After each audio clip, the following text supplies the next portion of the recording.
Bonjour à tous, bienvenue dans le jardin de Jacou. Alors on va faire un petit tour de potager. On est fin juillet et ça donne pas mal. Déjà on va regarder le nouveau bac, celui dans lequel j'ai mis 6 pieds de tomates. J'y ai aussi mis des salades. Là-bas au fond vous voyez un melon. Je pense pas qu'il donnera de fruits, mais rien que de le voir pousser ça fait plaisir. Entre les pieds de tomates, on a du basilic qui pousse.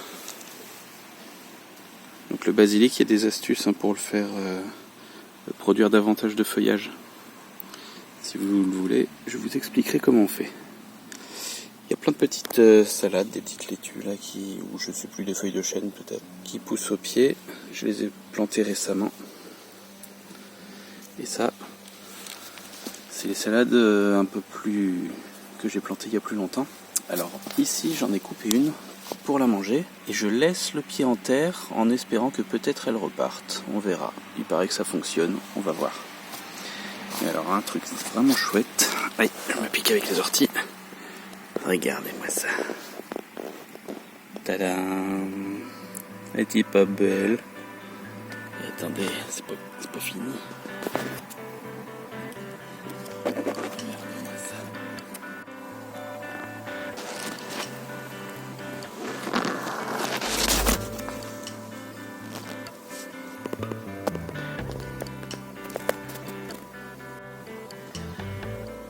Donc ça c'est des pieds qui ont été donnés par mon oncle et ma tante.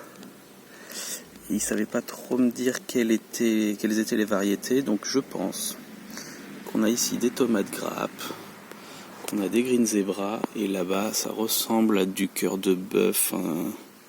C'est un petit peu ouais, en forme de ça quoi, comme les tomates anciennes.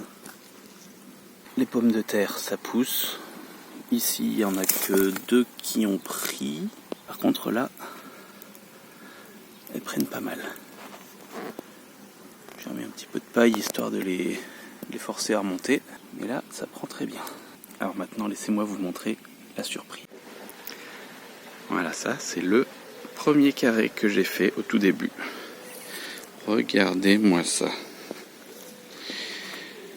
La courge, je suis obligé de mettre une palette pour la faire monter. Elle prend facilement 5-6 cm par jour, c'est un truc de ouf. Et là, voici mon énorme buisson de tomates.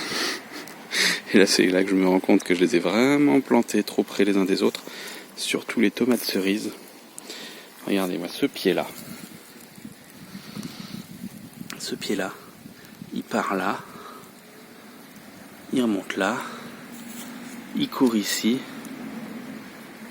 il vient jusque là, mais alors c'est pas tout. Là, c'est lui. Là-bas, c'est lui.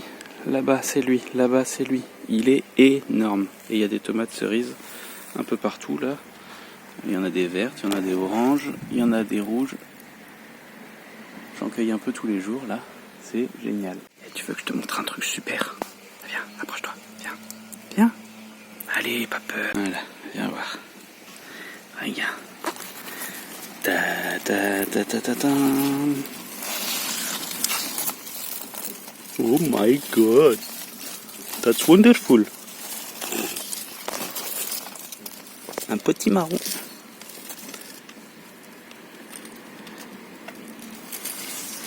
Et il sera pas seul. Ils sont où les autres? Il y en aura un là.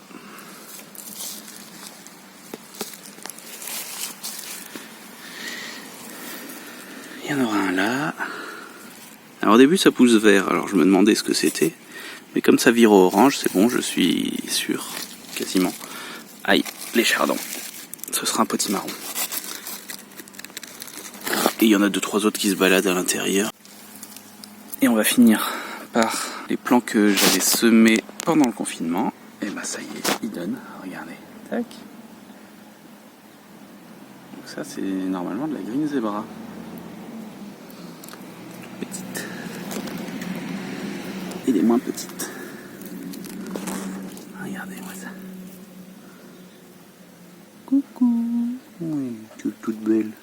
Voilà, c'était juste un petit tour d'horizon, parce que là, c'est la saison des tomates qui commence, et puis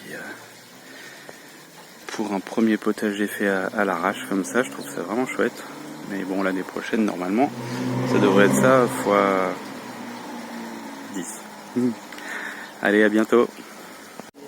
Allez, n'oubliez pas, quitte à se planter, vaut mieux planter. C'est génial. Je vais en faire un slogan. Ouais, je vais en faire un slogan. Pas si vite, pas si vite. Alors, en fait, je vous fais une petite ellipse qui nous amène 2 semaines après le début de la vidéo. Donc je reviens de vacances, j'ai pas eu le temps de la poster avant les vacances, et je vous fais en même temps un petit tour de l'évolution du potager qui en 15 jours a quand même pas mal évolué. Donc vous voyez que les buissons de tomates sont pleins de tomates. Je viens à peine de faire une récolte de tomates cerises, c'est pour ça qu'il n'y a plus de rouge. Je vous les montrerai tout à l'heure. Mais il y en a 2 partout. C'est juste super. Joli petit chardon. Alors il y a pas mal de tomates vertes qui commencent à rougir légèrement. Je pense que je les aurai pour la fin de la saison. D'ici 15 jours, elles devraient être rouges. Alors ça, c'est la courgette. Alors la courgette, je sais même pas ce que c'est en fait. Si quelqu'un saurait me dire ce que c'est, ça... Je l'ai pas planté cette graine, je vous le rappelle. Hein, ça a poussé au milieu de mes tomates. Comme tous les cucurbitacées qui ont poussé. Apparemment, je pensais que c'était 2 potimarrons. Bah, il y a un pied qui n'est pas un potimarron. Mais alors ça pousse, ça pousse, ça pousse, ça pousse. Et ça continue à fleurir. Donc potentiellement, il refera encore des fruits. Voilà mon potimarron. Toujours petit, toujours mignon. J'ai pas l'impression qu'il va grossir plus en taille. Mais c'est pas grave, il est chouette, il est là. Je l'aime bien. On le mangera plus tard. Un petit point sur les patates qui n'ont pas particulièrement évolué. Je vous montrerai à la fin, quand ça aura fané, ce qu'il y a en dessous. On verra si c'est un échec ou pas. Alors, vous vous souvenez les salades à couper? J'avais laissé le trognon en terre, et ben ça commence à repousser. Et sinon, il y a des tomates partout. Ça commence à rougir pour certaines. Celles-là, elles ont pris un coup de soleil. Et les salades, elles n'ont pas grandi par contre. Le plant de basilic, des grappes de cerises, enfin tomates grappes, pardon. Et mes petits basilics qui se portent plutôt bien. C'est-il pas beau tout ça? Alors pour info, ce que je vous avais dit que c'était des green zebras, c'est pas du tout des green zebras parce que après les avoir cueillis, je me suis rendu compte qu'elles rougissaient. En fait, c'est des tomates rouges, je n'ai aucune idée de leur espèce, mais elles sont bien bonnes. Et voilà, ça c'était la récolte du jour. Les tomates cerises sont tellement gorgées de flotte qu'elles éclatent. Ça c'est parce qu'il y a eu plusieurs jours de pluie, là, des orages. Mais elles sont délicieuses. Ça donne pas envie tout ça? Ma que bella.